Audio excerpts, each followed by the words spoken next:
Dans une forêt aux couleurs chatoyantes, vivait un petit écureuil nommé Noisette. Contrairement aux autres écureuils, Noisette avait un don étrange. Il pouvait comprendre et parler toutes les langues des animaux de la forêt. Un jour, en écoutant les chants des oiseaux, les bavardages des ruisseaux et même le souffle du vent dans les feuilles, il réalisa qu'il pouvait converser avec eux. Au début, ce pouvoir le rendit curieux, alors il alla à la rencontre de chaque espèce. Il discuta avec Momo le hibou qui lui raconta les mystères de la nuit, avec Tilda la taupe qui lui parla de la vie souterraine, et avec Léo le renard qui lui confia ses astuces pour la chasse. Mais bientôt, Noisette remarqua que malgré toutes ses connaissances, les animaux avaient des disputes. L'oiseau jaloux de l'écureuil, le cerf irrité par le bruit du sanglier, la rivière qui se plaignait des déchets jetés autour d'elle. Touché, Noisette décida d'agir. Il rassembla tous les animaux au grand chêne du centre de la forêt et grâce à son don, fit parler chacun à l'autre. Il expliqua l'importance de comprendre les besoins et les sensibilités des autres, de respecter leurs espaces et leur mode de vie. Les animaux, jusque-là divisés, prirent conscience qu'ils partageaient cette forêt, un trésor commun. Finalement, grâce à Noisette, la forêt devint un lieu d'harmonie où chaque voix, petite ou forte, était entendue. La lecon?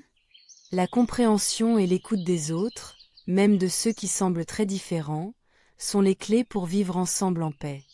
Parfois, il suffit d'un peu d'empathie pour changer le monde autour de soi. Tu aimerais que je te raconte la suite? Peut-être les aventures de Noisette en ambassadeur de la paix?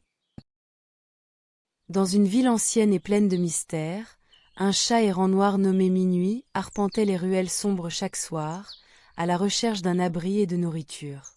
Minuit avait un pelage luisant comme la nuit sans lune et des yeux d'or qui semblaient voir au-delà des apparences.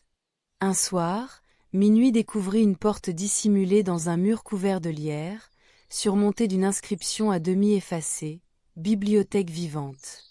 Intrigué, le chat poussa la porte qui s'ouvrit sur un hall immense, où des milliers de livres flottaient doucement dans les airs, s'ouvrant et se refermant comme respirant. Minuit comprit vite qu'il avait trouvé un lieu magique, un sanctuaire où chaque livre contenait une vie secrète, où les histoires se déroulaient devant ses yeux dans un spectacle vivant. Les livres prenaient forme. Dragons, aventuriers, savants, animaux fabuleux apparaissaient pour raconter leurs récits. Le chat devint le gardien secret de cette bibliothèque, non pas par obligation, mais parce qu'il avait appris à écouter les livres, à comprendre que chaque histoire portait une vérité sur le monde et sur soi-même. Minuit aidait les livres à se rejoindre, les ramenait doucement en place, et veillait sur ce trésor d'histoire et de savoir. Un jour, un enfant du village, curieux, poussa la porte interdite et pénétra dans la bibliothèque. Effrayé par l'immensité des histoires vivantes, il voulait s'enfuir. Mais Minuit approcha doucement et frotta sa tête contre le garçon, lui transmettant confiance. L'enfant s'installa alors à écouter les récits, et chaque histoire lui enseigna quelque chose. Le courage d'affronter ses peurs, la sagesse d'écouter avant de juger, la valeur de la gentillesse et la beauté de l'imagination. À la fin, l'enfant comprit que les livres sont des ponts vers d'autres mondes, mais aussi vers soi-même. Il promit de revenir souvent et de veiller à son tour sur ce trésor. Minuit, lui, continua sa veille silencieuse, heureux de voir naître ainsi une nouvelle génération d'âmes curieuses et respectueuses. La leçon de cette bibliothèque magique est simple. Chaque histoire a le pouvoir d'éclairer notre chemin. En ouvrant un livre, on ouvre aussi une porte vers la compréhension, la tolérance et la sagesse, des compagnons fidèles qui, comme Minuit, veillent sur nous dans le voyage de la vie. Sous les eaux cristallines d'un lagon tropical, une joyeuse bande de dauphins s'animait. Parmi eux, Dali, la plus curieuse, avait une nouvelle pour tous. Le précieux collier de perles de leur aînée, la sage Elina, avait disparu. Ce collier, transmis de génération en génération, symbolisait l'unité et la mémoire du clan. Décidés à le retrouver, les dauphins organisèrent une chasse aux trésors sous-marines. Chacun prit un rôle. Mira, l'éclaireuse, guidait avec ses sens aiguisés, tandis que Bobo, le plus fort, explorait les profondeurs rocheuses. Dali, passionné de cartographie, dessinait une carte du lagon basée sur leurs indices. Au cours de leur quête, ils rencontrèrent différentes créatures marines. Un hippocampe, qui leur expliqua l'importance des courants marins. Une pieuvre, qui leur montra comment se camoufler pour éviter les prédateurs. Et un vieux poisson-lune, qui racontait des histoires anciennes et renforçait leur curiosité. Après plusieurs heures, c'est Bobo qui repéra une lueur particulière au fond d'une épave oubliée. Le collier scintillait là, accroché à une branche corallienne. Le groupe exulta, mais comprit une chose essentielle. Avec leurs différences et leurs talents combinés, ils avaient su surmonter les obstacles. De retour auprès d'Elina, elle leur raconta que ce collier ne servait pas seulement d'ornement, mais rappelait que chaque membre de leur groupe avait une valeur unique. La vraie richesse ne résidait pas dans les perles, mais dans leur solidarité. La leçon gravée dans leur cœur fut que l'entraide et la diversité forgeaient une équipe invincible, capable de surmonter toutes les épreuves, même les plus profondes. Ainsi, sous le soleil qui dansait à la surface, les dauphins reprirent leur jeu, plus unis que jamais, conscients qu'ils étaient leur plus grand trésor. Dans un futur pas si lointain, au cœur d'une ville où tout semblait gris et monotone, vivait un enfant nommé Léo.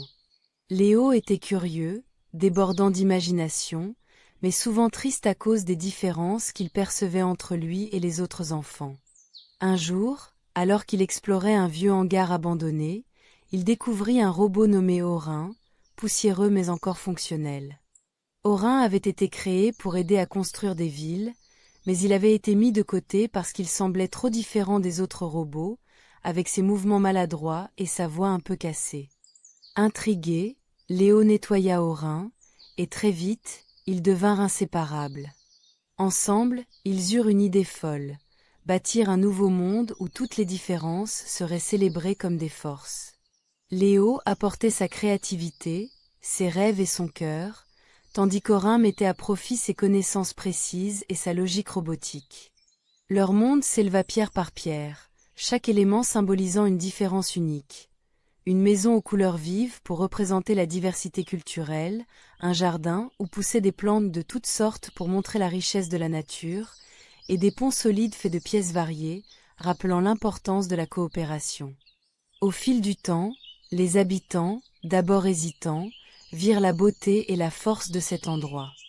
Ils comprirent que ce qui semblait étrange ou différent n'était pas une faiblesse, mais une richesse à chérir et à partager. La leçon que Léo et Orin laissèrent au monde, c'est qu'en unissant ce que chacun a de particulier, on peut bâtir ensemble un avenir où personne n'est exclu, où les différences deviennent la clé de la réussite collective. Et toi, qu'est-ce qui te paraît différent chez toi ou chez les autres, et comment pourrais-tu transformer cela en une force? Dans une vaste forêt aux feuilles d'or et aux chants d'oiseaux colorés, un renard rusé nommé Éclair vivait paisiblement. Un matin, une tempête mystérieuse s'annonça à l'horizon, menaçant tout l'équilibre de la forêt. Les vents soufflaient fort, les nuages s'épaississaient, et les animaux, inquiets, se réunirent pour chercher une solution. Éclair, avec son flair et son intelligence, proposa un plan: nous devons unir nos forces. Chaque espèce a un talent unique qui peut aider à protéger notre maison. La chouette sage vola au sommet des arbres pour repérer les zones les plus vulnérables. Les castors, avec leurs dents robustes, renforcèrent les berges des rivières pour éviter les inondations. Les abeilles alarmèrent rapidement tous les habitants avec leurs bourdonnements incessants. Pendant ce temps, Éclair parcourait la forêt pour guider ceux qui risquaient d'être blessés par la tempête. Tous ensemble, grâce à la collaboration et à l'ingéniosité de chacun, ils érigèrent des barrières naturelles et protégèrent les arbres les plus anciens.